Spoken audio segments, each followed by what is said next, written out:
Bagaimana jika sesuatu yang paling berharga dalam hidupmu sebenarnya masih ada, tetapi sudah lama kamu abaikan? Dan bagaimana kalau itu bukan uang, bukan keluarga, bukan masa depanmu, melainkan firman Tuhan? Ada sebuah kisah nyata dalam Alkitab yang sangat mengejutkan. Pada suatu masa, kitab Taurat Tuhan pernah terlupakan di dalam bait Tuhan sendiri. Bukan dicuri, bukan dihancurkan musuh, bukan hilang karena perang, tetapi karena umat Tuhan berhenti peduli. Dan yang lebih mengejutkan, banyak orang hari ini mungkin sedang mengalami hal yang sama.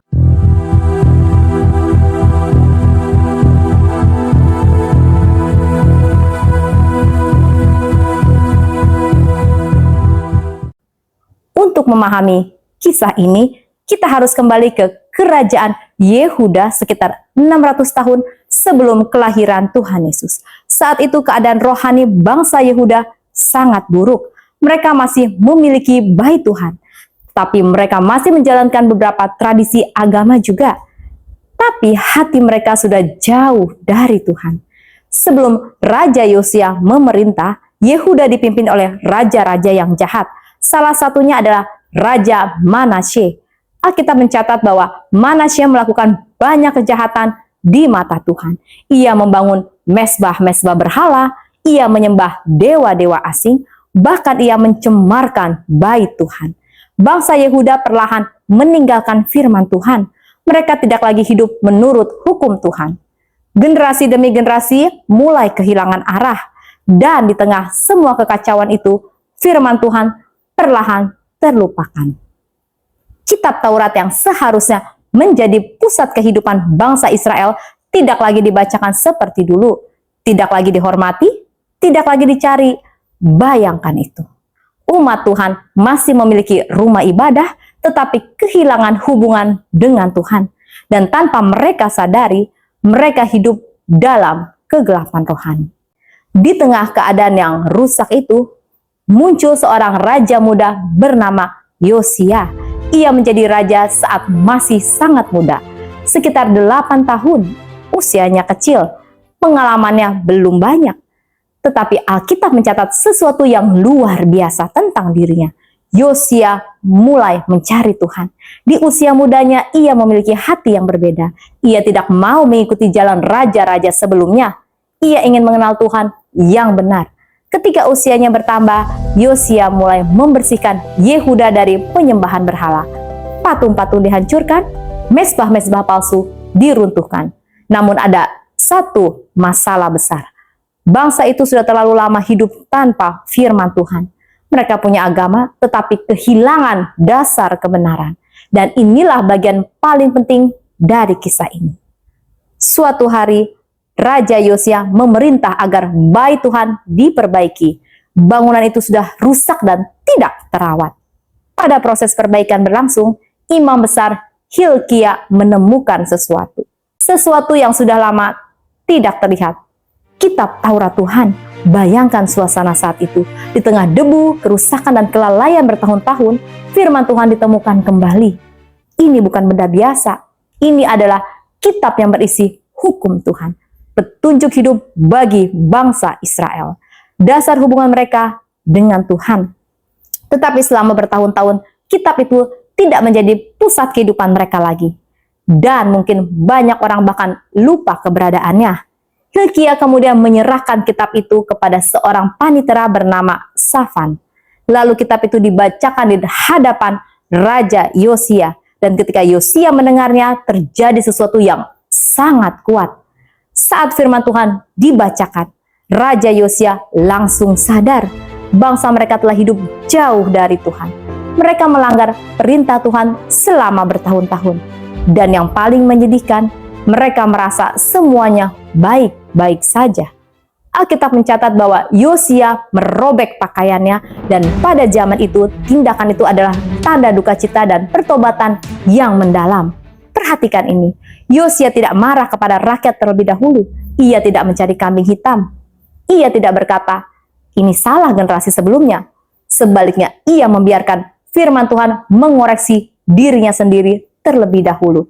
Dan disinilah kekuatan firman Tuhan bekerja. Firman Tuhan tidak selalu membuat nyaman. Kadang firman Tuhan mengguncang hati, menunjukkan dosa, menyadarkan kita bahwa kita sudah terlalu jauh. Tapi justru itulah kasih Tuhan. Karena Tuhan menegur orang yang masih ingin Dia pulihkan. Pertanyaan pentingnya adalah ini. Bagaimana mungkin firman Tuhan bisa terlupakan di bait Tuhan sendiri? Jawabannya sederhana, tetapi dalam. Karena manusia mudah terbiasa dengan hal yang seharusnya dihargai. Ketika sesuatu selalu ada, kita mulai menganggapnya biasa. Dan itu masih terjadi sampai sekarang. Hari ini banyak orang punya Alkitab. Ada yang memiliki beberapa versi. Ada di rak rumah, ada di aplikasi handphone, ada di media sosial. Tapi kapan terakhir benar-benar dibaca? Bukan sekedar melihat ayat singkat. Bukan hanya mendengar potongan khotbah. Tetapi benar-benar duduk, membaca, merenungkan, dan mendengarkan suara Tuhan. Masalah terbesar bukan ketika firman Tuhan tidak tersedia. Masalah terbesar adalah ketika firman Tuhan ada, tetapi tidak lagi mempengaruhi hidup kita. Kita bisa pergi ke gereja setiap minggu, tetapi hati tetap jauh. Kita bisa tahu banyak ayat, tetapi tidak hidup dalam ketaatan. Kita bisa terlihat rohani di luar, tetapi kosong di dalam. Dan tanpa sadar, firman Tuhan mulai hilang dari hidup kita. Setelah mendengar kitab Taurat, Raja Yosia mengambil tindakan nyata. Ia mengumpulkan bangsa Yehuda. Firman Tuhan dibacakan di depan semua orang. Lalu Yosia memperbarui perjanjiannya dengan Tuhan. Ia tidak hanya tersentuh secara emosional. Ia bertindak, berhala-berhala dihancurkan, penyembahan palsu dihentikan, ibadah kepada Tuhan dipulihkan kembali. Dan bangsa itu mulai kembali kepada Tuhan. Perhatikan ini baik-baik. Kebangunan rohani selalu dimulai ketika firman Tuhan kembali mendapat tempat yang benar. Bukan dimulai dari emosi, bukan dari hiburan, bukan dari popularitas, tetapi ketika manusia kembali mendengar dan menaati firman Tuhan. Sekarang mari jujur pada diri sendiri. Apakah firman Tuhan masih hidup dalam hidup kita? Atau hanya menjadi bagian kecil dari rutinitas? Mungkin ada orang yang dulu rajin membaca Alkitab, dulu berdoa dengan sungguh-sungguh, dulu dekat dengan Tuhan, tetapi perlahan menjadi sibuk, terlalu lelah, terlalu nyaman dengan dunia, dan tanpa sadar hubungan dengan Tuhan mulai dingin. Kisah Yosia mengingatkan kita bahwa kehilangan arah rohani sering terjadi secara perlahan, tidak langsung, sedikit demi sedikit, sampai akhirnya hati menjadi keras. Dan yang berbahaya, kita bisa tetap terlihat baik di luar, tapi kosong di dalam. Kabar baiknya adalah ini. Tuhan belum berhenti berbicara. Firman Tuhan masih hidup, masih sanggup mengubah hati, masih sanggup memulihkan hidup yang rusak, masih bisa membangunkan orang yang sudah lama jauh. Sama seperti zaman Yosia, ketika firman Tuhan ditemukan kembali, segalanya berubah. Dan mungkin hari ini Tuhan sedang memanggil seseorang untuk kembali, bukan kembali ke agama yang kosong, tapi kembali memiliki hubungan yang hidup dengan Tuhan. Jangan sampai yang hilang bukan Alkitabnya, tetapi kepekaan hati kita terhadap suara Tuhan. Karena firman Tuhan bisa sangat dekat, tetapi tetap diabaikan. Dan mungkin pertanyaan terpenting hari ini bukan apakah aku punya Alkitab, tetapi apakah firman Tuhan masih hidup di dalam diriku? Jika Raja Yosia bisa berubah ketika firman Tuhan dibacakan, maka hidup kita juga bisa berubah ketika kita membuka hati kepada Tuhan. Karena satu firman dari Tuhan bisa mengubah arah seluruh hidup seseorang. Kalau video ini memberkati kamu, jangan lupa like, subscribe, dan share kepada orang lain. Siapa tahu ada seseorang yang selama ini merasa jauh dari Tuhan dan perlu diingatkan kembali melalui video ini. Dan tulis komentar kembali kepada firman Tuhan. Sampai jumpa di video berikutnya. Tuhan memberkati.